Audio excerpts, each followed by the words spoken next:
Welcome back, ladies and gents. I'm joined with another guest. We're here with RJ. A very warm welcome to the studio. Thank you. Thanks for having me. And we've literally just dragged you off the stage. You can't see the stage, but there is one literally right behind. We dragged you in. Tell us what you're doing back there. Yeah, I'm not really sure what I got myself into here, but I just spoke on a panel about event tech platforms, onboarding, kind of from the buyer perspective, what you're looking at in the sense of different platforms and technology. Fantastic. And in terms of yourself, tell us a little bit more about you and why we got you in on that panel in particular. Sure. My name is RJ Schaefer. I work for Bloomberg. I lead our event technology and product team.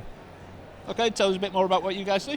Sure. So my team supports the global event team at Bloomberg. We own all of the relationships and kind of onboarding and kind of maintenance of different technology platforms that we use in event execution. In addition to that, we are the actual kind of AV technicians that are executing the events. If that makes sense. Fantastic. And how has it been back on stage, back in the arena of the Event Tech Live experience? How's it been for you? Back on stage, I guess. I mean, it's been a long time since I've been on a stage. Is it? I guess a physical stage. But no, it's been great. I got here today. I unfortunately missed yesterday, but it's been nice to just walk around, see a lot of familiar faces, see a lot of familiar companies that have reached out to me, digitally over the past couple years, if not further. So yeah, it's been really great. It's nice to be on this side of an event instead of the opposite side. You know okay, what I mean? So a bit less stressful. To be the consumer of the event. Until we put you in front of the camera, in front of potentially thousands, if not millions of people. I was ignoring that, but. Oh, sorry, I didn't draw attention to it. So in terms of, say you've had some time to have a look around the show. Has anything stood out for you? Have there been any highlights? I think just all of the platforms here together, I think it really shows the robustness of the industry, the number of, startups, established companies, you name it, that are really kind of out and about and kind of really how the industry's grown over the past couple of years. This is my first Event Tech Live, so I don't necessarily have a gauge for it, but I think that this experience plus just general outreach that I get really shows that the event tech industry is alive and well. There's a lot of innovation out there, and it's been great to kind of see some of the demos and meet some of the people behind some of that.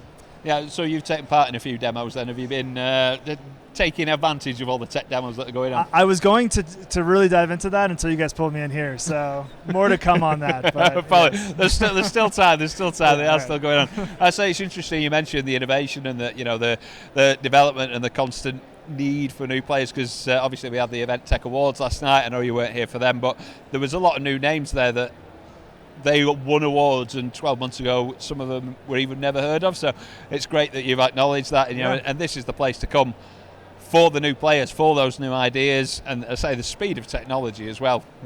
Say within your team and what you deliver, are you always looking for the next big thing, or are you sort of do you like to let things develop a little bit more slowly, or are you trying to be at the forefront in terms of what you guys offer? Yeah, well, I work for a larger company, so it takes a little bit of time to steer the ship in a certain direction. So I think we oftentimes are somewhat forced to kind of see how things develop, which I don't think is a bad thing.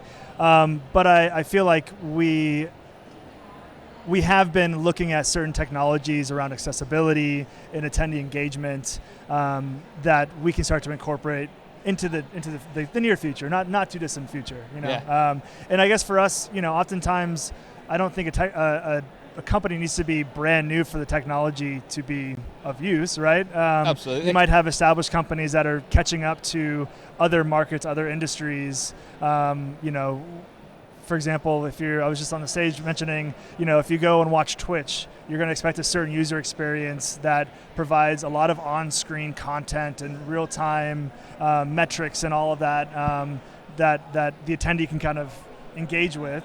And you're starting to see some of that kind of go into the event side too. And I think that makes sense. Yeah.